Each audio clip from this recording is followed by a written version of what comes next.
right pane nyaya yakanetsa paipe makazvinzwira mese pachitaurwa zvekunzi ye kuZambia this amashoko acho makaanzwa zvinide kuti ndabudise muromo mangu but panapa chiri kuitika ndechekuti an activist wekuZambia ari kubudukirawo panapa ari kutaurawo nyaya yake achichallenja kuti kana pane ani nani zvake anofungidzira kuti vane base muZambia re-USA because unoona ka situation kari kuitika ke-Ukraine neRussia ke-NATO base nji so ndo pari kunzi kana pana anofungidzira kuti ane base raanoziva ririmo ngaauye kuno kwatiratidze pariri tobva tamba 1000 US asi kana uchinge warishaya tokusungisa ndo mashoko ari kunyora kuti folks who say there is a US military base in Zambia, you can go our country and search it upside down and take photos of it.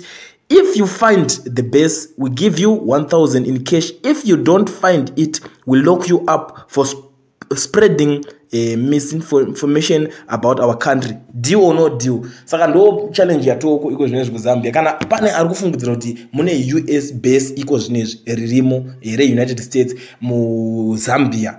Sekutaura semakungo zvaitwa. Ari kuchallenge kuti ngaaende iko zvinezvi anonongedzera kuti iri base rirapa vanhu ve-USA vari kugara apa masoja or whatever zvirapa izvi. Kana pane ari kufungidzira kuti ririmo ngaauye. Asi kana anzi mwana mukarishaya obva wavharirwa unonge watosungwa ndo situation iripo tazara tomuka kumana handiti ndimusina mabasa vamwe wacho nanga ikoko mutura mari